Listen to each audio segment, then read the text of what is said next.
What you're seeing here is completely retrofitted. None of this was here when I purchased the home. This was all added after the fact. And I want to walk you guys through all the technology that you're looking at and give you a real good sense of how all this kind of comes together and what it's all for. So this top left panel right here, this load center, is called a solar aggregation panel. This is actually where all of the solar power that the panels that you saw generate power and bring it into this one load center. And it's done, I mentioned earlier, the 4 array strings. Well, each one of these double pole breakers represents one of those array strings.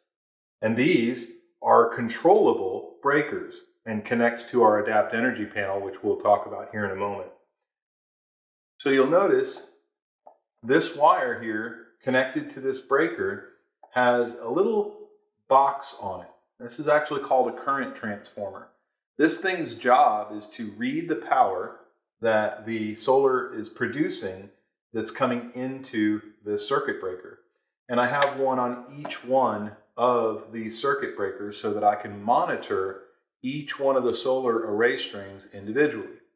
So not only am I capable of monitoring, but I can also control as well. And you'll notice there's a little Molex connector here that allows us to plug into the breaker. It's a real simple installation. This gives us control of each one of those solar arrays. Now, after those solar arrays are sort of bringing power in, they're going to send that power back up this way. You'll notice these 2 gray boxes here. These gray boxes are also current transformers, and these are connected directly to the Sonnen battery. So that gives the Sonnen battery a total or aggregated total of production from each one of the 4 solar arrays.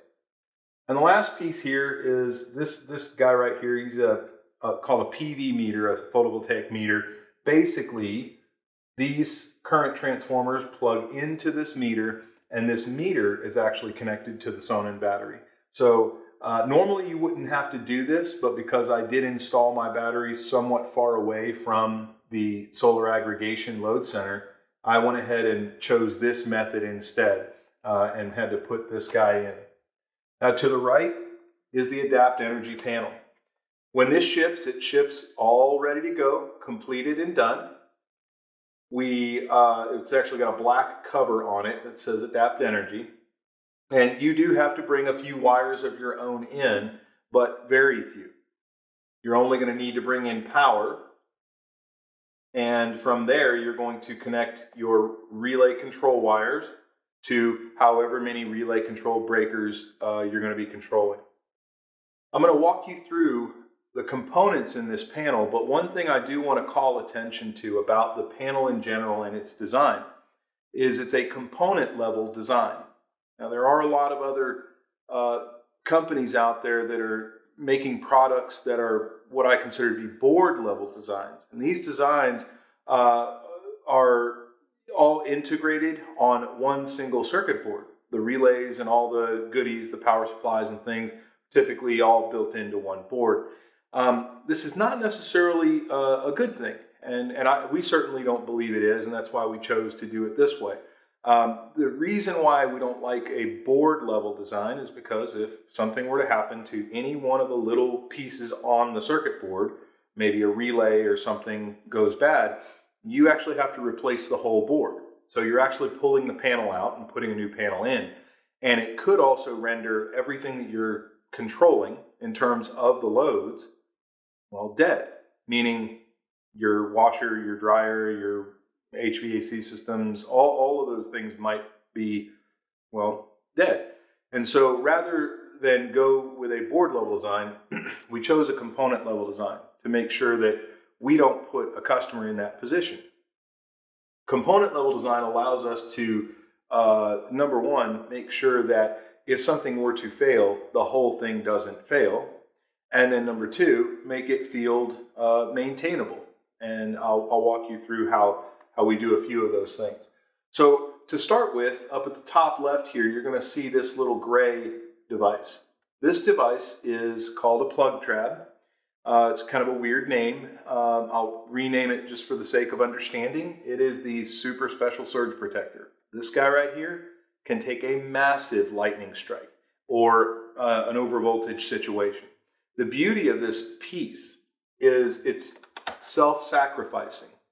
Now you'll notice I just took this thing out and the panel stayed alive. The same thing would occur if this thing took a lightning strike. What's going to happen is it's going to sacrifice itself and it's going to blow internally. And after it's done blowing, it's no longer protected anymore, but the panel will stay alive. This is a really cool piece. It also, you might have heard my phone make a little ding there. Well, it's because I just got a text message indicating that Adapt Energy has detected a problem with the surge protector. And that's because I removed this little guy. So I'm going to put this little guy back in. And after I put it in, we're going to be protected again. And everything's back to normal. Now to the right of that is a power supply. Real simple. It's going to take high voltage or 120 volts in and supply 24 volts DC out to power up all the devices in the panel, as well as the control of the breakers themselves, because we do supply power to those in order to open or energize a coil to open up the circuit. To the right of that are our hardwired grid loss detectors. These guys give us the ability to recognize that power has been cut off. Now, we choose a hardwired grid loss detection method because we, in some cases, need to be able to turn off breakers very, very quickly. Our system is capable of shutting off breakers within a half a second of recognizing that grid loss. And we also have 2 of these in here so that you are able to monitor both phase A and phase B. Some people may not need that type of speed, and if you don't, it is okay to use a software level grid loss detection method. With Sonin, we do have that capability as well. However, we really like to do it hardwired because that's what's going to give us the ability to know as fast as possible that we've lost grid power. To the right of that is a thermal breaker. This thermal breaker is installed in the panel for one purpose, and that protects against any backfeeding of power from any one of the controlled breakers. This will basically just trip if it ever recognizes a backfeed of power. To the right of that is the UPS. We went ahead and put a UPS in the panel because we want this panel to survive, if you will, the 100 millisecond transfer of a Sonin battery, or maybe there's another transfer time that we're dealing with and we want to make sure that this stays alive so it can do its job, especially during a grid loss. This thing right here will last a good 5 to 8 minutes under normal conditions. Down here, some distribution. This is actually where we're bringing power and ground in, and these wires go out to the relay controlled breakers. To the right of that, these guys are the actual relay controllers for the breakers. These are single pole double throw relays that we use in reverse. It's a pretty genius design, the way our engineers came up with how to use this. And the beauty of these things is the magic is in this little white piece here. So if there's ever a problem with one of these guys, it's a simple replacement of a $15 part, and I simply can put it back in and I'm back up and running. Really, that white piece is the magic. The rest, the whole green thing here, just plastic. For the most part, that's all that's there. So again, along the lines of that field maintainability and then component level design, this is a perfect example of one of the reasons why we chose to go with that method. To the right of that is a Crestron processor. Crestron processor for the brains of everything that you'll see in our software, and also the control of all of the breakers. Now, a Crestron processor like this is probably one of the best processors you can buy for home automation. It's used in government installations, military installations because of its security. Crestron has the highest level of security capable on the market when it comes to processors and Internet of Things type devices. That's one of the reasons why we chose this one. It's also a nice form factor for the panel as well. So this guy holds all of the brains for Adapt Energy. These two boxes down here, you'll notice they've got some numbers, 92 and 93. These are the dry contact controllers for these single pole double throw relays. We simply close a contact here, and it will close a contact there. So if I press this button, that light will light up, and it basically just closed a contact to turn on a breaker. If I hit that button there, it turns off. For the electricians out there, or the guys actually doing the installation of an Adapt Energy panel, you'll love this, because you won't have to whip out the phone or the iPad or really even deal with any software in order to test the functionality of the system with respect to control of the breakers, because you have that control right here. It makes it very, very nice. Last but not least, down at the bottom here, you'll see these 4 Ethernet wires. We actually have a switch. It's a little tough to see, but underneath this box here is an Ethernet switch. This Ethernet switch's purpose is to keep us in constant communication with the Sonnen battery. This also means that everything can fall apart around the Adapt Energy panel and the Sonnen battery, like the internet can completely go down, or the home network can go down and fail, or things like that. We don't have to worry about those things failing because we are in constant communication with the Sonnen battery because of this switch. You'll also want to connect, so you're going to connect your Sonnen battery to this switch, and then you'll connect this switch to the home network. This way your customer can obviously whip out their phone and control things and whatnot, but we don't have to rely at all on the home network or the internet for Adapt Energy to do its job. Below that is a monitoring system. This is a Crestron monitoring system. This gives me the ability to monitor up to 30 different loads in the home. I've had this monitoring system for quite a while. It's typically used in larger installations, buildings and things like that. It's pretty amazing and highly accurate. Not the most inexpensive thing out there. I think something like this all in is probably going to be around $15,000 to $20,000. I have this because I've had this since 2013 and been monitoring energy since then. But we chose not to integrate the Crestron monitoring solution with Adapt Energy. We actually chose to integrate Curb instead. So Curb is a company that makes a monitoring system that is highly capable, just like the Crestron system, very accurate, and provides us with a lot of monitoring information and data. That software, or their software, and our software are integrated together now, and you can actually see Curb data within our dashboard.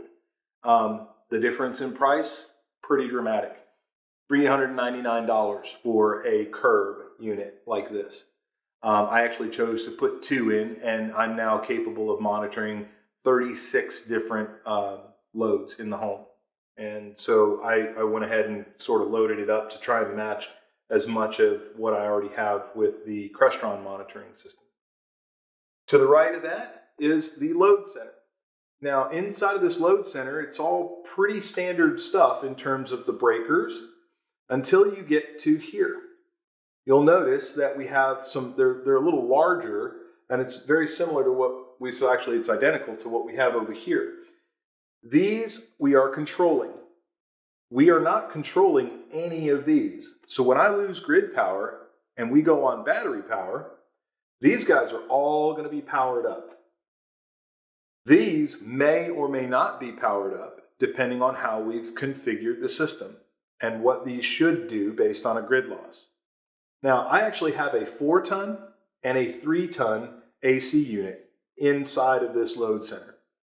And normally you wouldn't be able to do that. The Sonnen battery can handle up to 33.33 amps or 8,000 watts. A 4-ton and a 3-ton AC unit, roughly going to be somewhere around 70 amps, 75 amps, something like that when they're running. So obviously the battery would not be able to power both of those at the same time. By putting controllable breakers on those heavy loads, I can choose in our configuration, our software, we can choose which one of those would be on and which one of those is going to be off. That's part of the purpose of Adapt Energy, is to control load, to sort of set up the system properly. You'll also notice I have those CTs as well. These are the curb CTs, and then these donut things here are the Crestron CTs.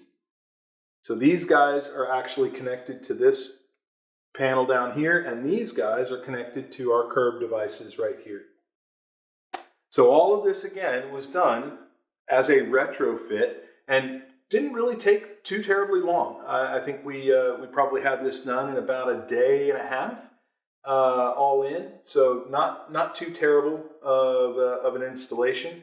And the other thing I should mention is our Adapt Energy panel. I chose to put it in wall, but you can absolutely do it on wall as well, and just bring conduit into the panel if that's an easier or maybe more logical installation for what you're trying to do. So that's the brains of energy automation in my home, and all centered around Adapt Energy from the standpoint of control and monitoring and energy sort of management all around.